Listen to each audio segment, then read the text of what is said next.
우리에게 주시는 하나님의 말씀 같이 읽겠습니다. 마가복음 10장 46절로 52절까지 말씀입니다. 마가복음 10장 46절로 52절까지 말씀. 제가 가진 성경으로는 신약성경 73면에 있습니다. 우리 짧으니까 다 같이 한 목소리로 읽겠습니다. 그들이 여리고에 이르렀더니 예수께서 제자들과 허다한 무리와 함께 여리고에서 나가실 때에 디메오의 아들인 맹인 거지 바디메오가 길가에 앉았다가 나사렛 예수시란 말을 듣고 소리질러 이르되 다윗의 자손 예수여 나를 불쌍히 여기소서 하거늘 많은 사람이 꾸짖어 잠잠하라 하되 그가 더욱 크게 소리질러 이르되 다윗의 자손이여 나를 불쌍히 여기소서 하는지라. 예수께서 머물러 서서 그를 부르라 하시니 그들이 그 맹인을 부르며 이르되 안심하고 일어나라 그가 너를 부르신다 하매 맹인이 겉옷을 내버리고 뛰어 일어나 예수께 나아오거늘 예수께서 말씀하여 이르시되 내게 무엇을 하여 주기를 원하느냐. 맹인이 이르되 선생님이여 보기를 원하나이다. 예수께서 이르시되 가라 내 믿음이 너를 구원하였느니라 하시니 그가 곧 보게 되어 예수를 길에서 따르니라. 아멘.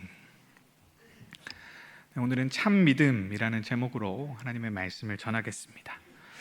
여러분 쌀보리 놀이 다 아시지요? 다른 말로는 보리보리 쌀.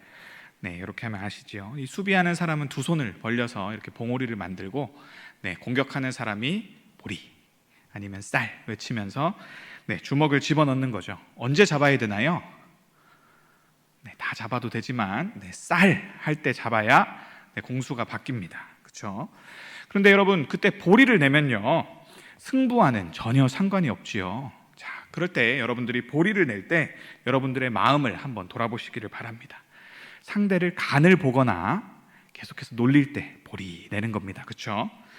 보리 하면서 천천히 넣을 때나 보리 할 때나 여러분 승부와는 상관이 있습니까? 없습니까? 없습니다. 그렇죠? 쌀 천천히 넣었을 때 안 잡히면 이기는 거고요. 쌀 했을 때 안 잡히면 그게 이기는 거죠. 그러니까 여러분 보리를 내는 거는 사실은 내가 이 사람과 간을 보거나 그냥 놀고 있다라는 이야기밖에 안 되는 겁니다. 그런데 쌀을 낼 때 우리의 마음은 어떻습니까? 이거는 승패가 걸렸기 때문에 누구나 진심을 다하기 마련입니다. 여러분 딱 맞지 않는 비유일 수는 있겠지만요 우리 신앙생활을 이 쌀보리 게임에 빗대어 보시기를 바랍니다. 그러니까 매주 예수님 앞에 나아올 때 우리는 무엇을 내고 계십니까? 우리는 혹시 예수님 앞에 보리 하면서 예수님을 그냥 우리의 놀이 상대로만 여기고 있지 않은지 한번 돌아봤으면 좋겠습니다. 여러분 쌀을 외치면서 우리가 주님이 이기시든 내가 이기든 한번 내 인생을 걸고 한번 주님과 나와 놀라운 관계가 이루어졌으면 좋겠습니다 라는 고백으로 우리가 절박하게 주님을 상대하지 않는다면요 그거는 내 소견에 오른 대로 예수님을 간보거나 아니면 놀리고 있지는 않은지 돌아봐야 하겠습니다. 그래서 겉모양은 우리의 입술의 고백은 구원자가 필요합니다, 내 인생에는 도움이 필요해요 라며 구원자를 찾았지만 정작 사실 어떤 도움도 원하지 않고 있는지 우리의 마음 중심을 살펴야 하겠다라는 것입니다. 그래서 이 쌀보리 게임을 하듯이 내가 원하는 답을 줄 때까지, 네가 나한테 원하는 반응을 보여줄 때까지 계속 이런저런 트집이나 잡고 또 핑계를 대며 우리는 그냥 희생자의 자리에서 계속 머물기를 선택하고 있지는 않습니까? 그리고 하나님과 사람에게 이 도덕적인 부담감, 왜 하나님은 나를 이렇게 만드셔서 오늘도 나를 이 모양 이 꼴로 살아가게 하시나? 하나님은 정말 그걸 원하지도 않는데 그냥 우리가 지레 겁먹고 하나님 앞에서 하나님은 나랑 내 인생에 간섭하지 않으셔, 하나님은 나랑 상관이 없는 분이셔 라고 하나님의 마음을 우리가 받아들이지 않으면서 오늘 그 자리에 머물고 있지는 않습니까? 오늘 본문과 이 바디메오 이야기를 통해 성경이 말하고자 하는 바가 이것이 아닐까 생각합니다. 여러분 예수님께는 인생을 걸거나 걸지 않거나 이 두 가지 선택지뿐이다 라는 것을 성경은 알려줍니다. 그리고 이러한 결정은 오직 우리가 예수님과 우리 자신에 대해서 얼마나 똑바로 바라보고 있는지 그것에 따라 결정난다라고 성경은 이야기하는 것입니다. 여러분, 본문의 줄거리는 간단합니다. 예수님께서는 십자가에 달리시기 위해 지금 갈릴리에서 예루살렘으로 향하고 계십니다. 그 중간에 있는 관문과 같은 도시가 바로 여리고입니다. 그 여리고를 들어서셨는데 예수님은 그곳에 다른 일이 없는 것처럼 그곳을 지나가시는 그 길이다라고 성경은 오늘 본문의 배경을 이야기한 다음에요, 그 지나가시는 길에 누가 있었다? 시각장애가 있어서 빌어먹을 수밖에 없는 한 불쌍한 인생 바디메오가 있었다라고 성경은 알려주고 있습니다. 자, 근데 그 바디메오는 보지는 못하지만 그의 귀에 나사렛 예수가 지나가셨다라는 이야기를 들었다라는 것입니다. 그러자 그가 온 힘을 다해 다윗의 자손 예수여 나를 불쌍히 여기소서라고 계속해서 외쳤다. 그리고 그 흥분한 그를 말리기 위해서 주변에 있는 사람들이 그를 말렸지만, 꾸짖어 잠잠하라 했지만, 그러한 말림에도 불구하고 그는 더 절박하게 외쳤고, 결국에는 예수님이 그 걸음을 멈춰 세우고 그를 불러서 너의 소원은 무엇이냐라고 묻자 내 눈이 보기를 원합니다 라고 그는 말했고, 그는 고침을 받았다라는 간단한 내용입니다. 여러분, 이 짧고 단순한 이야기가 우리에게 줄 수 있는 교훈은 역시 예수님은 누구신가 하는 것입니다. 여러분, 이것은 모든 성경 이야기가 지망하는 바이지요. 자, 구원자 예수를 바라보라. 너희가 믿는 예수가 누구인지 이 성경의 이야기가 알려준다라는 것입니다. 예수님은 오늘 본문을 따르면 다윗의 자손으로 오신 예언된 바로 그 구원자다라고 성경은 분명히 이야기하고 있습니다. 그래서 첫 번째 이 바디메오의 부르심은 외면하셨지만 그가 더욱더 소리 높여서 다윗의 자손 예수여 라고 했을 때 예수님이 그를 돌아보시고 그를 부르셨다라는 것은요, 어떤 의미입니까? 내가 바로 그다라는 의미 아닙니까? 그래서 성경이 알려주는 것은 예수님이야말로 그 예언된 구원자, 그분이시다라는 것을 우리에게 분명히 알려주시고 있습니다. 자, 구약 성경에 그를 향해 어떤 예언의 내용이 나오는지 제가 한번 에스겔서 34장의 말씀으로 읽어보도록 하겠습니다. 내가 친히 내 양의 목자가 되어 그것들을 누워있게 할지라 주 여호와의 말씀이니라. 그것들은 내 양이지요. 그 잃어버린 자를 내가 찾으며 쫓기는 자를 내가 돌아오게 하며 상한 자를 내가 싸매주며 병든 자를 내가 강하게 하려니와 살찐 자와 강한 자는 내가 없애고 정의대로 그것들을 먹이리라. 그리고 23절로 뛰어넘어가면 내가 한 목자를 그들 위에 세워 먹이게 하리니 그는 내 종 다윗이라. 그가 그들을 먹이고 그들의 목자가 될지라. 아멘. 여러분, 이렇게 예수님은 예언을 따라 이 백성들을 다스릴 참 좋은 목자로 이 땅 가운데 오셨다라는 내용입니다. 그래서 이 말씀을 따라서 치유를 주시고 구원하실 하나님의 능력이 있습니까, 없습니까? 있었다라는 것이 이 바디메오의 응답에 하나님께서 그 요청에 응답하심을 통해 드러내시는 거죠. 그리고 오늘 본문이 보여주는 예수님이 누구신가라는 이 질문에 대한 마지막 답은 그분은 가던 길을 멈추시고라도 자기를 찾는 이의 그 신음과 요청에 응답하시는 참으로 자비롭고 긍휼하신 아버지시다라는 내용입니다. 여러분, 이렇게 예수님은 이 땅에서 그분의 공생의 사역 가운데 자신이 누구인지, 어떤 일을 하기 위해 오셨는지, 나는 구약 성경에 뭐라고 나와 있는지 분명히 자신을 드러내셨다라는 것입니다. 그러나 문제는 늘 그것을 받아들이는 사람 편에 있었다라는 겁니다. 그래서 예수님께서는 가시는 길마다 자신을 분명하게 드러냈음에도 불구하고 그를 오해하는 자가 어디에나 있었으며 그를 반대하는 자도 있었고 그를 제대로 따르는 자도 있었지만 옳지 않게 따르는 자도 있었다라는 것입니다. 그 결과 예수님은 계속해서 길을 걸으셨습니다. 그 길에 많은 사람이 동참했지요. 그런데 지금 마가복음은 무엇라고 이야기하고 있냐면, 잘 봐라, 니들이 예수님의 길에 동행하고 있는 건지 아니면 자기의 길에 예수님을 동행시키려 하고 있는 건지를 똑바로 보라라고 말씀하고 있다라는 것입니다. 그를 따르는 사람들은 아직도 자기들에게 소망이 있다라고 여겼습니다. 그래서 그들은 예수님도 이길 수 있다고 생각했을까요? 지금 성경이 보여주는 예수님의 주변 인물들은 다 예수님께 보림 안 내고 있다라고 이야기합니다. 그분이 이것을 받으시든지 받지 않으시든지 중요한 건 자기의 생각이요 자기의 소견이었다, 성경은 알려주는 것입니다. 그래서 이 바로 앞에 있는 문맥에서 예수님은 이제 예루살렘에 가서 십자가 지실 자신의 구원자로서 해야 할 사명에 대해서 3번이나 자기 제자들에게 알려주셨습니다. 나는 죽으러 가는 것이고 내가 죽고 나서 부활이 있을 것임을 알리셨음에도 불구하고 수제자 베드로는 올바른 신앙 고백을 하고 나서 바로 예수님의 길을 막아섰습니다. 마치 자신이 스승인 양 예수님을 따로 불러내서 그럴 수 없다, 어찌 그런 일이 가능하냐라고 예수님을 꾸짖었다라는 표현을 성경은 쓰고 있습니다. 그뿐입니까? 또 예수님의 제자 중 이 야고보와 요한은 자신들이 주의 우편과 좌편에 있기를 원한다라고 예수님을 두려워하며 따라가는 주제에 예수님께 당신의 권세를, 당신의 영광을 우리에게 나눠달라고 이야기하고 있지요.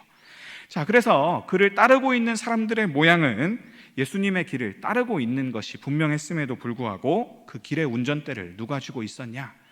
성경이 보여주는 대로 따르면 그들 자신이 쥐고 있었다라고 이야기하고 있습니다. 여러분, 오늘 본문도 보면요, 바디메오가 다윗의 자손 예수여 나를 불쌍히 여기소서라고 소리 지르자 그것을 가장 앞장서서 막고 있는 사람들이 누구로 나옵니까? 바로 마가복음에는 많은 사람이라고만 나와 있는데요, 누가복음을 보면 그들이 앞서가던 자들이었다라고 나옵니다. 자, 이 바디메오보다는 앞서가되 예수님보단 뒤에 있었겠죠. 그럼 누굽니까? 예수님을 따르는 제자들이었습니다. 예수님을 더 가까이에서 따르고 있는 무리들이 그를 막아섰다라는 것입니다. 왜 막아섰을까요? 자기들도 그렇게 예수님께 부름받아서 구원받은 자들 아닙니까? 자, 예수님이 이 맹인을 만나는 것이 허비라고 생각하지 않았겠습니까? 예수님은 이제 예루살렘에 올라가면 자기들의 생각에 따르면 왕이 되실 건데 지금 너같이 그냥 총회에도 들어올 수 없는 이 불구자를 만남으로 인해서 뭐 큰 사건이 생기겠느냐, 이 일이 가당키냐 하냐라는 생각에서 그렇게 했겠죠. 그래서 그들은 오늘 보면 자기가 예수님의 길을 따라가면서 마치 자기를 예수님의 대리인 정도로 여기고 있습니다. 베드로가 예수님을 꾸짖은 것처럼 그들은 바디메오를 불러 꾸짖고 있더라라는 것입니다. 자, 겉으로 볼 때야 이 왕의 행차에 서서 신하의 역할을 담당하는 자들이 자기들의 임무를 잘 하고 있구나라고 보입니다만, 문제는 왕의 생각이 그렇지 않았다면요. 왕은 저들을 만나고 싶은데 신하들이 불충하게 지금 왕의 생각을 자기들의 뜻대로 오해해서 너는 못 나온다라고 말하고 있다면 이들은 충성스러운 신하입니까? 불충한 신하입니까? 우리가 예수님의 입장에서 바라볼 필요가 있다라는 것입니다. 우리가 예수님을 따르고 있으면서도 예수님의 의견을 물어보지 않고 우리가 세상과 하나님 사이의 벽으로 기능하는 그런 일들이 있을 수 있다라는 것입니다. 이 예수님은 분명히 우리가 오늘 새벽 말씀을 통해 봤듯이 섬김받으러 온 것이 아니라 섬기러 왔노라 라고, 나는 이제 죽으러 간다 너희를 위해서 라고 이야기하는데 그들은 다른 생각을 하며 그 길을 따르고 있었다라는 것이요. 여러분, 그 길을 이끄는 왕으로서 예수님은 그들을 위해 죽으러 가면서 마음이 얼마나 착잡하셨겠습니까? 그러나 그분을 진짜 왕으로 모실 만한 사람이 나타났는데 그가 바로 바디메오로 소개되고 있다라는 것입니다. 그럼 바디메오는 잘난 점이 하나도 없는데 왜 그런 제자들보다 더 나은 신앙의 모델, 제자들이 그를 따라 갈 걸로 전망되는 그러한 모델로 세워졌을까요? 마가복음 10장 52절은 이렇게 이야기합니다. 예수께서 이르시되 가라, 내 믿음이 너를 구원하였느니라 하시니 그가 곧 보게 되어 예수를 길에서 따르니라. 이 제자들이 함께 가지만 걷지 못하고 있는 그 길을 마치 바디메오는 잘 가고 있는 것처럼, 그리고 잘 갈 것처럼 예수님은 그를 칭찬하시며 그 앞에 나왔던 수많은 제자들과 부자 청년과 그 길을 제대로 걷지 못하는 것처럼 보이는 사람과 구별하고 있다라는 것입니다. 여러분, 이렇게 바디메오는 그는 내 믿음이 너를 구원하였느니라 라고 칭찬받았는데요, 이 칭찬받는 참 믿음, 그렇다면 이 믿음의 어떤 점을 예수님이 칭찬하셨을까요? 첫 번째로 그는 자기의 소망 없음을 잘 알았다라는 것입니다. 10장 47절 말씀 우리 같이 한번 읽어보실까요?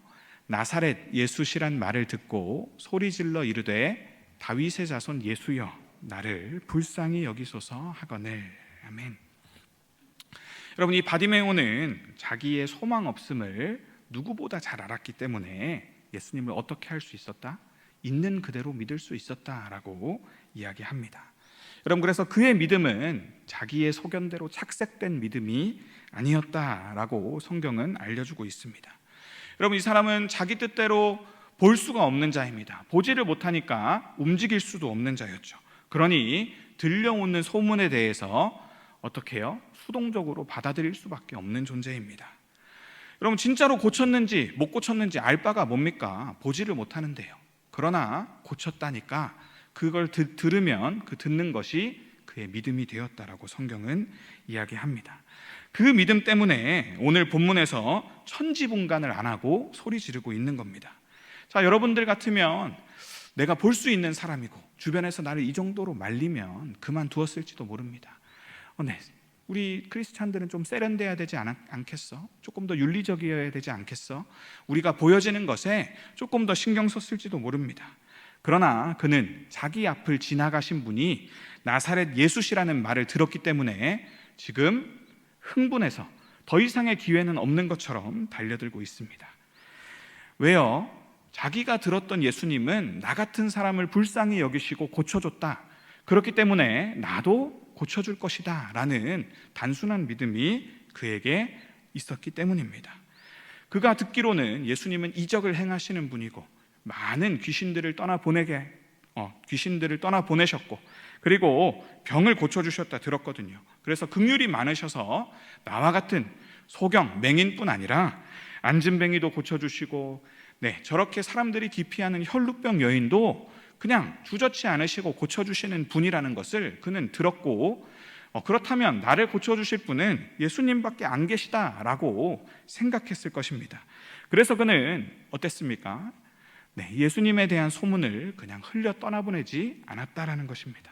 스스로 만나러 갈 힘도 없는 주제에 예수님에 대한 기대를 포기하지 않고 그를 마음속에 담아두셨다가 지금 그가 지나간다고 하니까 더 이상의 기회는 없는 것처럼 나는 오늘이 아니면 살 길이 없다. 그래서 다른 사람들이 말리고 자시고가 중요한 게 아니라 다른 사람들이 날 어떻게 보는지가 중요한 게 아니라 예수 없이는 내 인생에는 더 이상 소망이 없다. 그 절박함으로 그는 다윗의 자손 예수여 당신이 나를 불쌍히 여겨주지 않으면 내 인생에 더 이상의 소망은 없습니다 라고 예수님을 붙잡고 나아갔다라는 것입니다. 예수님이 내 앞을 지나가셔서 더 이상 나를 돌아보지 않으면 나는 끝입니다. 나는 이 기회를 더 이상 놓치고 싶지 않습니다. 그래서 그가 어떻게 했습니까? 오직 나를 불쌍히 여겨달라. 다른 외침 없이 그저 나를 불쌍히 여겨주십시오. 당신의 뜻대로 모든 것이 되기 원합니다 라는 이 단순한 믿음 가지고 예수 그리스도를 찾았다라는 것입니다. 여러분, 부흥회 때 우리 백동조 목사님께서도 말씀하셨죠. 주님이 우리를 불쌍히 여겨주시면 다 됩니다. 그것이 복입니다 라고 말씀하지 않았습니까? 그럼 그것처럼 내 뜻, 내가 기도하는 대로 들어줘야 그것이 잘 되는 것이 아니라 하나님이 내 삶에 가장 좋은 것으로 주실 때 그것이 우리 인생의 가장 큰 복입니다 라는 단순한 믿음으로 예수님께 나아갈 수 있는 그것은 어디서 옵니까? 내게는 더 이상의 소망이 없다.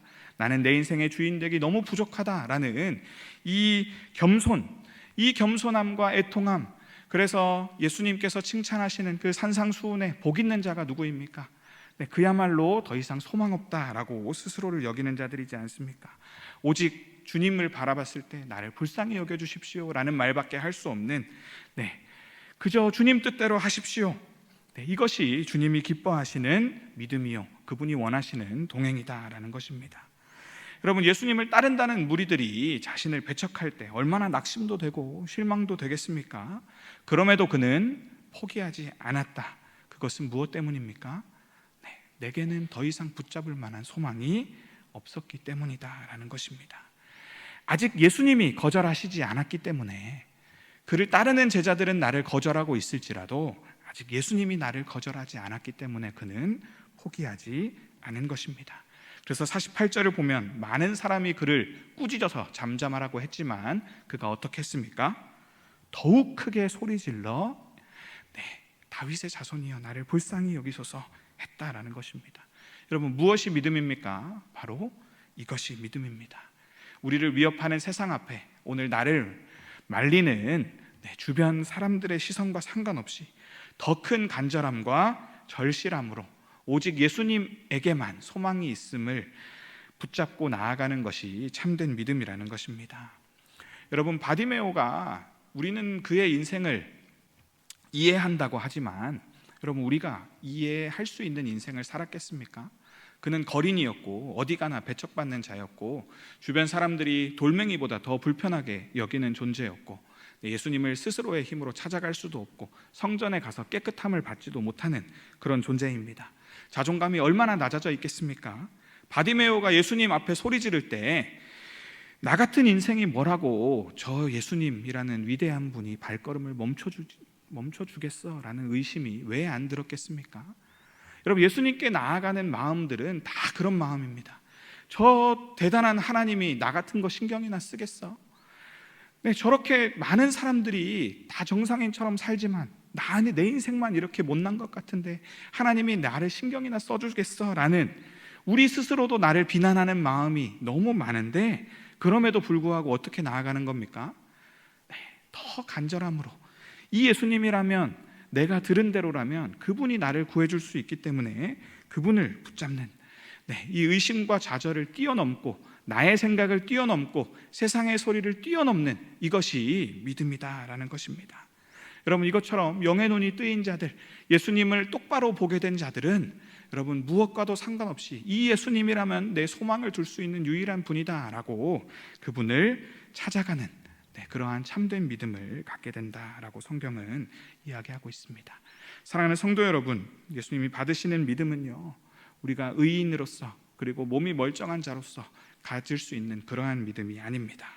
병자의 것과 같은 정말로 예수님이 아니면 소망이 없다라고 스스로 선포하고 또 세상 앞에 외치는 그러한 절박한 믿음입니다. 앞뒤 안 가리고 내가 들었던 복음에 의하면 예수님은 이런 분이야 라는 확신 가지고 오직 나를 불쌍히 여기소서라고 떼쓰는 그러한 믿음, 마치 내게 내일은 없고 다음이 없는 것처럼 그렇게 여기며 오늘 하나님과 씨름하는 그 믿음이 그야말로 참된 믿음이다라고 성경은 알려주고 있습니다. 우리 인생은 원래 그렇게 소망이 없는, 예수님이 구해주지 않으면 그냥 내일이 없는 인생임을 깨닫는 이 겸손을 가져야 우리에게 참 믿음이 있다라고 성경은 예수님의 제자들과 바디메오를 대조하며 우리에게 알려주고 있습니다. 예수님은 오늘 이 여리고를 빠르게 지나가면 다시는 여리고에 오시지 않을 것입니다. 그분의 종착지는 정해져 있습니다. 여러분, 그렇다면 그가 내 앞을 지나칠 때도 우리가 그를 불러 세우지 못했는데 내가 회복됨이 없이 그를 따라간다는 것은 여러분 불가능하고 어림도 없는 일입니다. 그렇기에 오늘 우리에게 주어진 이 주님께서 우리를 찾아주시고 말씀해 주시는 이 오늘이라는 시간에 우리의 입을 열어 나를 불쌍히 여겨 주옵소서, 주님께만 소망을 두기 원합니다 라고 우리가 구함으로 만날 만할 때에, 가까이 있을 때에 주님을 찾아 만나는 저와 여러분들 되시기를 주님의 이름으로 축복합니다. 두 번째로, 이 바디메오는 예수님을 이 상한 심령 때문에 전적으로 의지했다라고 성경은 알려주고 있습니다. 그가 참 믿음 가진 자로 인정받는 이유, 두 번째 이유입니다. 마가복음 10장 50절로 52절까지 제가 다시 한번 읽어보겠습니다. 맹인이 겉옷을 내버리고 뛰어 일어나 예수께 나아오거늘 예수께서 말씀하여 이르시되 내게 무엇을 하여 주기를 원하느냐? 맹인이 이르되 선생님이여 보기를 원하나이다. 예수께서 이르시되 가라, 내 믿음이 너를 구원하였느니라 하시니 그가 곧 보게 되어 예수를 길에서 따르니라. 아멘. 여러분, 50절 말씀을 다시 보면요, 예수님의 부르심 앞에 그는 어떻게 나아갔습니까? 겉옷을 내어버리고 뛰어 일어나 예수께 나아갔다라고 성경은 이야기하고 있습니다. 여러분, 구약 성경에 따르면요, 겉옷은 가난한 자의 전 재산입니다. 오죽하면 하나님께서 율법에 빚쟁이들도 그 겉옷만큼은 뺏지 못하도록 하셨지요. 낮에는 구걸하기 위해 깔고 앉아야 될 자리요, 밤에는 그것을 또 반으로 접어 덮고 잤지요. 그런데 예수님이 부르자 그가 무엇을 버렸습니까? 겉옷을 버리고 예수님께로 갔다라는 것입니다. 여러분이라면 그러실 수 있겠습니까? 예수님이 가고 계신 길이 있고 나는 내 생활이 있는데 예수님이 나를 따르라 하시면 심지어 따르라 하시지도 않았습니다. 그런데 어떻게 그렇게 할 수 있었을까요? 이것은 그에게 예수님이 나를 낫게 하시면 내가 더 이상 구걸하지 않아도 살 수 있을 것이다. 내가 하나님을 만나서 고침받게 되면 이것은 더 이상 나에게 필요하지 않다라는 믿음이 있었기 때문 아니겠습니까? 그는 여기서 이미 예수님을 따르고 있는 다른 제자 그리고 무리들과 대조되는 인물로 나오고 있습니다. 그는 예수님과 함께 걷고 있지만 예수님을 어떻게 하면 자기가 원하는 길로 인도할까 생각하는 이 자기 소견대로 예수님을 재단하는 무리들과는 조금 다르게 묘사되고 있지요. 그는 예수님을 다윗 왕처럼 이 예루살렘을 로마의 압제로부터 구원할 그러한 대단한 왕으로 보지 않았습니다. 여러분, 정말로 그랬다면 그는 예수님 앞에 서지 못했을 것입니다. 왜요? 예수님이 정의와 공의를 세우고 내 앞에 나아올 만한 자만 나아오라 라고 외치는 그런 왕이었다면 그가 설 곳은 어디에도 없었을 것이기 때문입니다.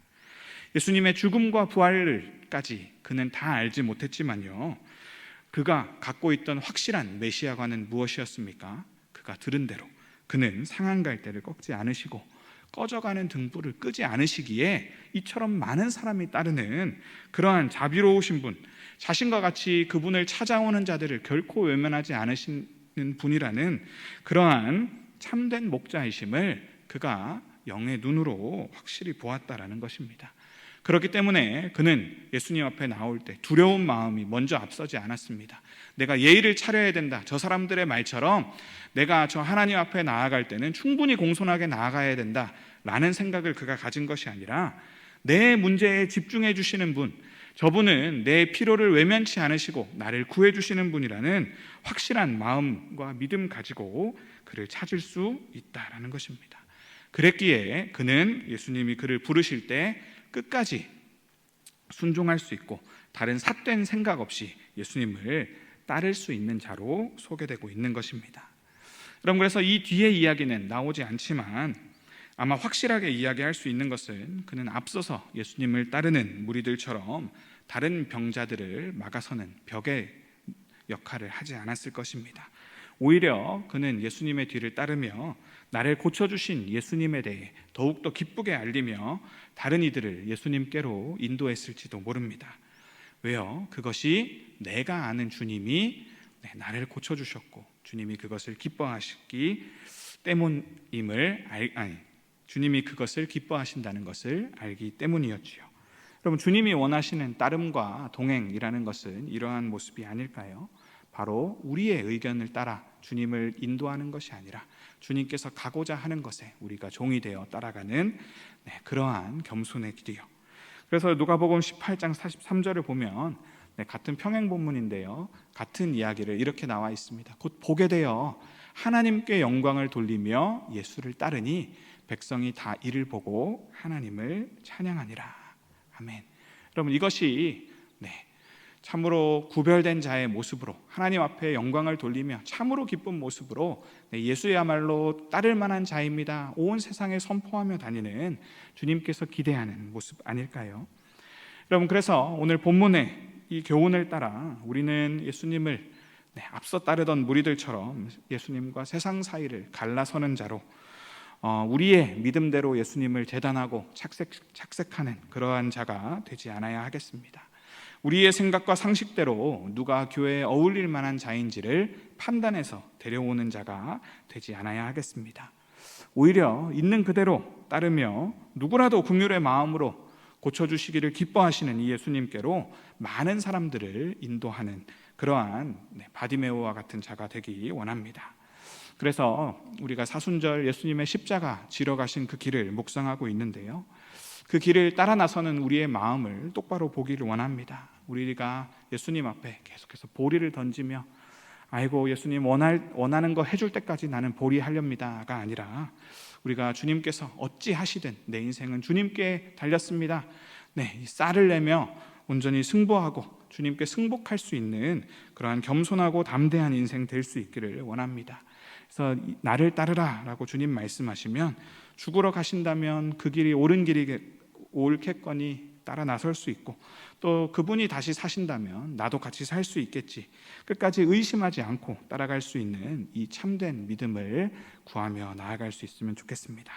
그래서 더 이상 나는 소망이 없다라는 이 절박함으로 예수님을 있는 모습 그대로 의지하며 끝까지 따르는 저와 여러분들 되시기를 주님의 이름으로 축원합니다. 이 시간 말씀 붙들고 같이 기도하겠습니다.